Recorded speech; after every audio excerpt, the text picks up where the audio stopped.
Right, before I start this video, I want to caveat something. I obviously think Musk is an absolute tosser. He is literally the king of narcissists. He's an odious little man. And the way the guy has turned Twitter into this cesspit of hate that it is today is disgraceful, and we should not forget about it. But hear me out. I don't think campaigners should necessarily abandon Twitter just yet. As I'm sure you've seen by now, loads of progressives, activists, and people on the left, not to mention plenty of others, have been fleeing Twitter in their droves. Even The Guardian just completely packed up and left, joining the mass exodus that's been fueled by the site's relentless decline. Hate speech is up, bots are everywhere, misinformation is spreading like wildfire, and Musk's decision to let all sorts of controversial figures back onto the platform certainly hasn't helped. Add to that then his meddling in the most recent US election,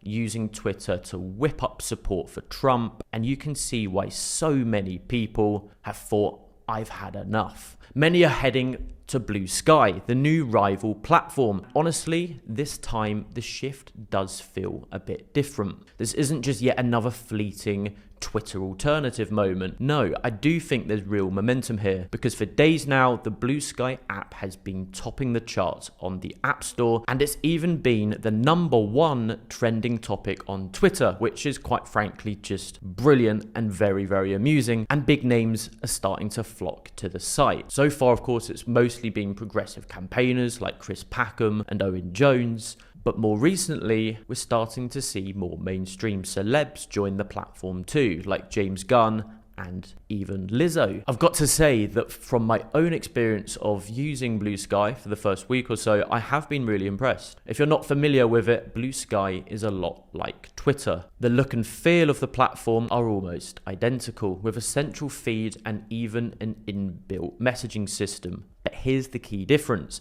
Instead of being owned by a complete tosser, it's decentralized and completely independent. One of the cool things about Blue Sky is how much control you have over what you actually see. You can customize your algorithm to suit your interests. So whether that's all about cats, or if like me, you've got this unhealthy obsession with non-league football and foxes, then you can get your own very specific feed. I'm obviously well aware that that feed is probably only going to be seen by me. The user experience has been solid too. Despite, of course, the inevitable crashes from all of the new influx of users that have been flooding in, Blue Sky recently hit 15 million users, with 1 million joining in just a single day. And for us at Protect the Wild, it's been a positive move so far. Our Twitter following has dropped by about 1,000 in the past week, but since joining, we've already gained around 3,000 new followers. Not bad at all. Now, you might be thinking, great, why don't we all just jump to Blue Sky? But hang on, because this is where I want to urge a bit of caution and explain why I am making this video. Sure, it's tempting to leave Twitter behind and revel in Blue Sky's friendly, positive vibes. After all, it's such a refreshing change from the doom scrolling, misery, and sensationalism you get on Twitter. But,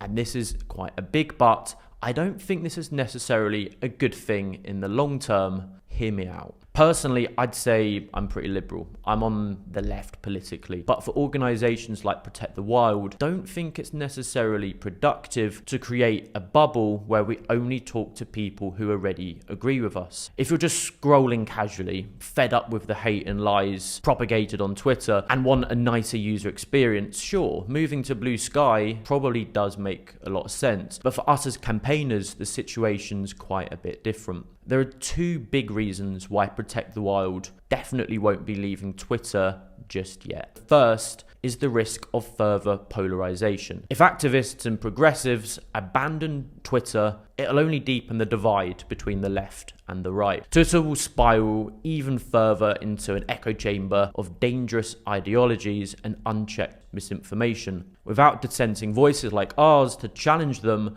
those views will just go completely unopposed. Meanwhile, on Blue Sky, we'll create another echo chamber, this time full of people who agree with us. The difference is that while Twitter's echo chamber is of course noticeably visible and amplified by Musk's clear bias, Blue Sky's decentralized structure will make its own biases harder to identify. On the surface, it will seem like a nicer place, but it will still be a bubble, and the lack of nuance, debate, and meaningful conflict will only limit our ability to grow, not just as individuals, but as a society. We all need our opinions challenged, that's my view, no matter what side we're on. Engaging with opposing viewpoints is surely how we learn, right? And how we adapt and how we persuade others. Running away to a platform where everyone thinks like us, what's the point? That is not the solution. And the second reason is quite simple. Twitter isn't going anywhere. Like it or not, it's owned by the richest man on the planet, and it still has over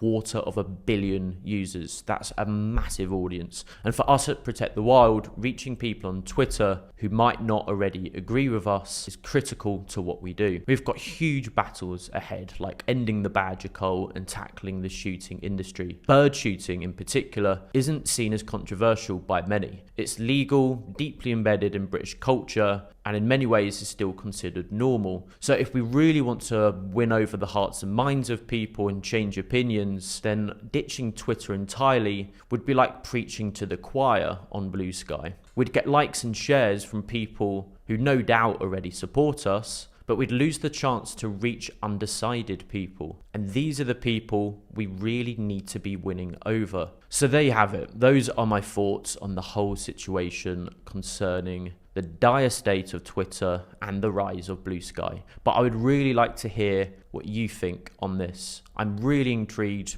by what our audience thinks about what is going on here. Do you use Twitter? Are you thinking of leaving the platform since the US election and the role that Elon Musk has had? Or are you at all tempted to stay? Have I tempted you to perhaps give Twitter another go? Of course, as always, please do subscribe. It means that you stay up to date with all of the different ways in which we protect wildlife and see all of our latest news. I'll be taking a look at your comments. Please do post them down below.